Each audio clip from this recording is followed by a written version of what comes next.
पुणे या यूपी में अपनी पार्टी को सत्ता में लाने वे अभी हाल ही में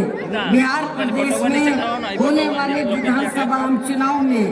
तथा आगे चलकर अन्य और राज्यों में भी विधानसभा व देश में लोकसभा के होने वाले आम चुनाव में भी अपनी पार्टी का बेहतर रिजल्ट लाने के लिए ऐसे सभी स्वार्थी एवं बिकाऊ दलित संगठनों व पार्टियों को अपने यार दोस्त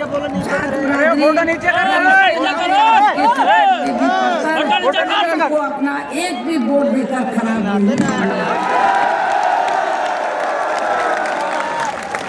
वरना फिर इसका पूरा लाभ या विरोधी पार्टियों को ही मिलता रहेगा। फोटो नीचे करें, जिसे भी खास ध्यान में रखकर भाई फोटो नीचे कर लो यार, फोटो नीचे कर भाई। हर छोटे बड़े चुनाव में आप लोगों को ऐसे सभी स्वार्थी एवं बिकाऊ पार्टियों एवं संगठनों आदि को नहीं देना, बल्कि अपनी एकमात्र हितैषी पार्टी बीएसपी को ही देना है, ताकि बीएसपी फिर से अपना बेहतर रिजल्ट लाकर तथा देश के अन्य सभी राज्यों में भी पार्टी पुणे आगे बढ़ सके। और इसके लिए विरोधी पार्टियों के ऐसे अनेकों और भी सभी हथकंडों से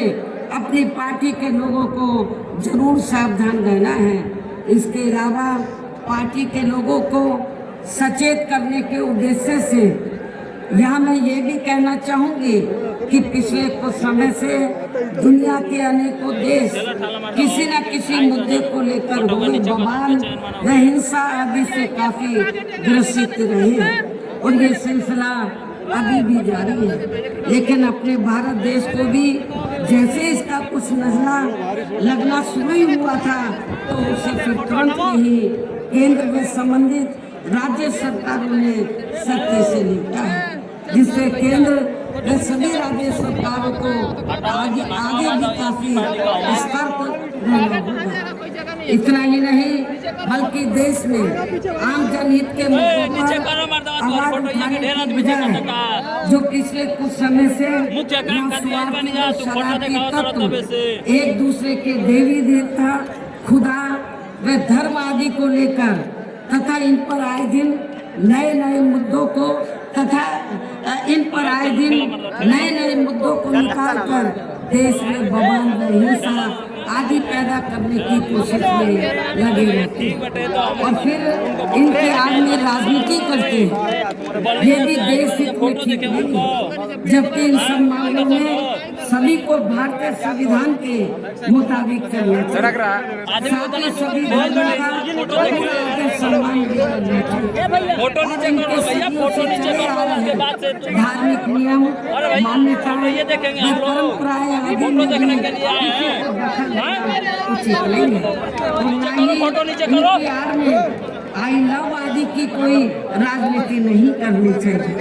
इसके अलावा जहाँ तक पिछले दिनों जम्मू कश्मीर के पर्यटक स्थल घटना का सवाल है, जिसमें काफी महिलाओं के सिंदूर उजड़ गए थे, वीडियो नहीं आ रहा भाई। हालांकि इस घटना को होने से रोका जा सकता था, बशर्ते यदि उस समय सरकार द्वारा इस पर्यटक स्थल पर सुरक्षा का उचित प्रबंध किया होता, जो नहीं किया गया था। साथ ही हमारी विदेश नीति भी हमेशा देश में जनहित में ही होनी चाहिए और इस मामले में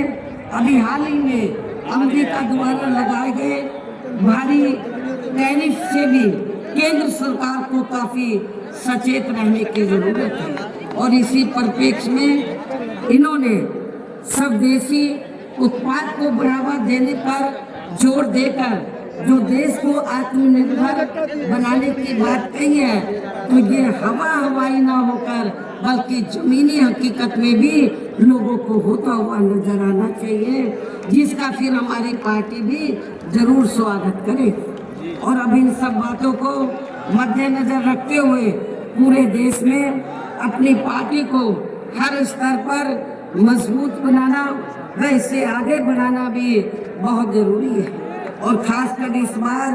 यूपी में बीएसपी की अकेले ही पूर्ण बहुमत की यह सरकार इसलिए भी बहुत जरूरी है क्योंकि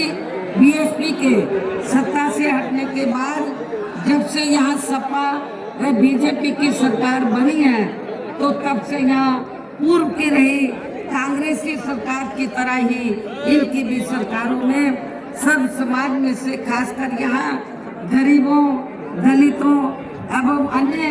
पिछड़े वर्गों के लोगों का सही से विकास व उत्थान आदि नहीं हो पा रहा है। और अब इनमें गरीबी एवं बेरोजगारी आदि काफी ज्यादा बढ़ गई है। साथ ही इनके ऊपर हो रही जुल्म जाति आदि भी काफी चरम सीमा पर पहुंच चुकी है। इनकी बहन बेटियां भी अधिकांश सुरक्षित नहीं रही है। इसके साथ ही इन वर्गों के लोगों को जहाँ आरक्षण का भी